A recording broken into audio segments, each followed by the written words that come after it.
PSC പരീക്ഷയിലെ ശബ്ദം എന്ന ഭാഗത്ത് 2025 നിന്നുള്ള ചോദ്യങ്ങളും അതിനോടനുബന്ധിച്ചുള്ള SCERT ഫാക്റ്റാണ് ഈ വീഡിയോയിലൂടെ ഡിസ്കസ് ചെയ്യുന്നത്.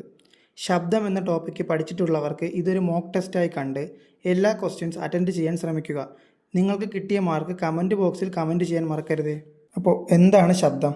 ശ്രവണബോധം ഉളവാക്കുന്ന ഊർജ്ജ രൂപമാണ് ശബ്ദം. ശ്രവണബോധം ഉളവാക്കുന്ന ഊർജ്ജ രൂപമാണ് ശബ്ദം.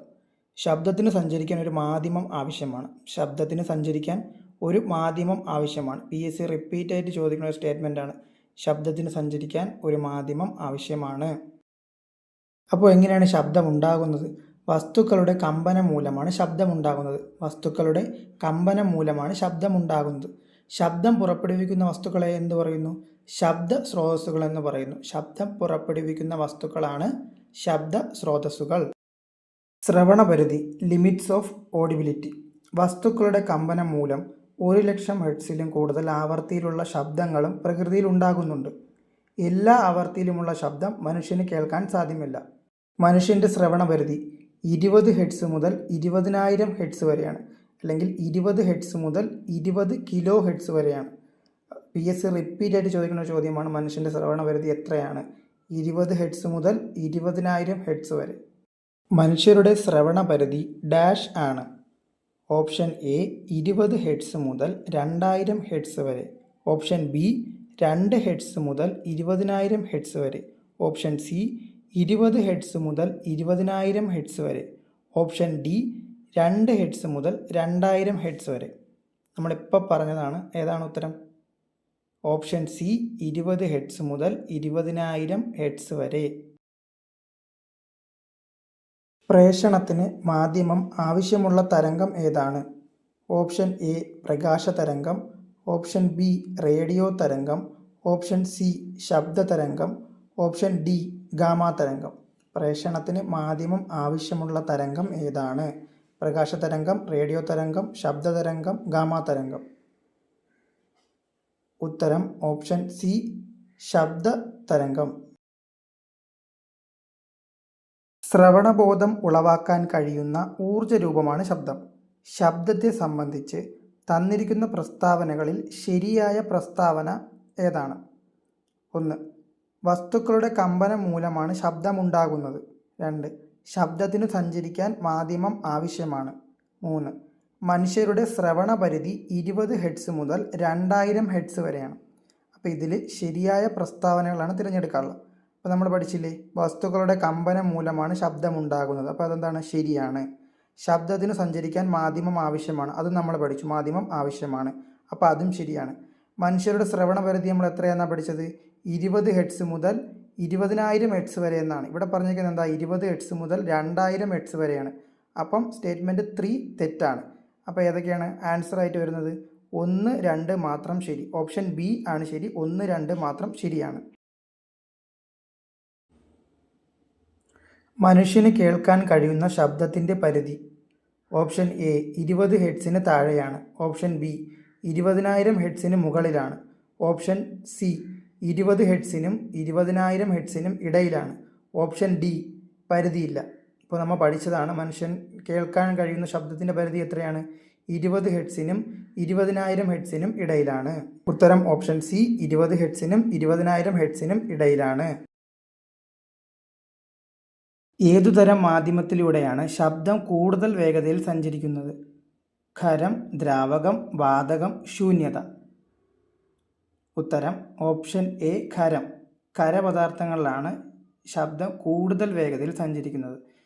അപ്പോൾ ഞാൻ ചോദിക്കട്ടെ, ഈ ഓപ്ഷനിൽ ശബ്ദം ഏറ്റവും കുറവ് വേഗതയിൽ സഞ്ചരിക്കുന്ന ഏതിലാണ്? ശൂന്യതയായിരിക്കും. കാര്യം ശബ്ദം സഞ്ചരിക്കുന്ന ഒരു മാധ്യമം ആവശ്യമാണ്. ശൂന്യതയിൽ മാധ്യമമില്ല, അതിനാൽ ശബ്ദം സഞ്ചരിക്കുന്നില്ല. ശബ്ദ തീവ്രത അളക്കാനുള്ള യൂണിറ്റ്. ശബ്ദ തീവ്രത അളക്കാനുള്ള യൂണിറ്റ് ആംബിയർ, കെൽവിൻ, ഡെസിബൽ, മോൾ. ഉത്തരം ഓപ്ഷൻ സി ഡെസിബൽ. കർണാടകത്തിലെ ബിജാപൂരിലുള്ള ഗോൾ ഗുബസ് എന്ന മർമ്മ ഗോപുരത്തിനുള്ളിൽ ഒരു ചെറിയ ശബ്ദം ഉണ്ടാക്കുകയാണെങ്കിൽ പോലും ആ ശബ്ദം ഗ്യാലറിക്കുള്ളിൽ മുഴുവൻ ആവർത്തിച്ചു കേൾക്കാം. ശബ്ദതരംഗങ്ങൾ ഗോളാകൃതിയിലുള്ള ചുമരുകളിൽ ആവർത്തന പ്രതിപതനത്തിന് വിധേയമാകുന്നത് മൂലമുണ്ടാകുന്ന മുഴക്കമാണ് ഇതിന് കാരണം. ഇങ്ങനെ കേൾക്കുന്നതിന് കാരണമാണ് അനുരണനം അഥവാ റിവർബറേഷൻ. എന്താണ് അനുരണനം അഥവാ റിവർബറേഷൻ? അപ്പോൾ എന്താണ് അനുരണനം എന്ന് നോക്കാം. ഒരു ശബ്ദമുണ്ടായതിനു ശേഷം ആവർത്തന പ്രതിപതനത്തിൻ്റെ ഫലമായി ഉണ്ടാകുന്നതും മെല്ലെ കുറയുന്നതുമായ മുഴക്കമാണ് അനുരണനം.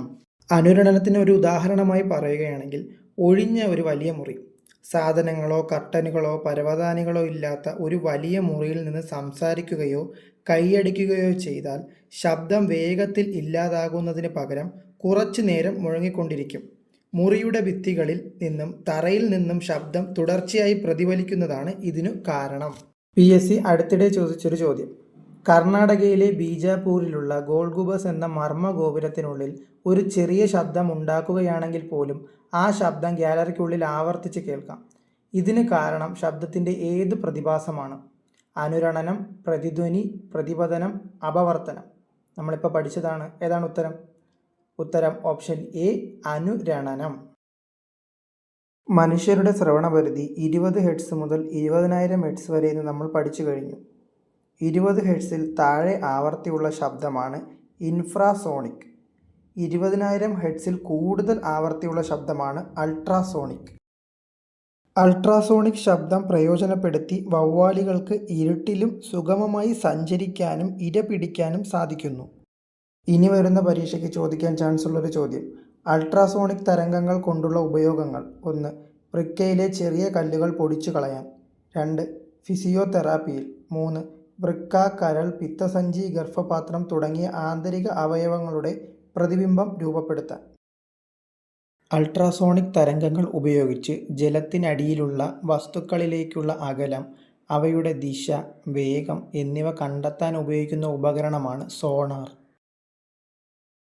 ഭൂകമ്പ തരംഗങ്ങൾ ഭൂമിയുടെ ഉപരിതലത്തിൽ എത്തുന്നതിന് മുമ്പ് പ്രഭവ കേന്ദ്രത്തിൽ നിന്ന് പുറപ്പെടുന്ന ശബ്ദതരംഗം താഴെ പറയുന്നവയിൽ ഏതാണ്? അൾട്രാസൗണ്ട്, ഇൻഫ്രാസൗണ്ട്, ഓഡിബിൾ സൗണ്ട്, ഇവയൊന്നുമല്ല. ഉത്തരം ഓപ്ഷൻ ബി, ഇൻഫ്രാസൗണ്ട്. കടലിൻ്റെ ആഴം അളക്കുന്നതിനുള്ള ഉപകരണമാണ് സോണാർ. ഇതിൽ ഉപയോഗിച്ചിരിക്കുന്ന തരംഗം: A. Ultrasonic, B. Infrasonic, C. ഭൂകമ്പ തരംഗങ്ങൾ, ഡി. സീസ്മിക് തരംഗം. ഉത്തരം ഓപ്ഷൻ എ, അൾട്രാസോണിക്.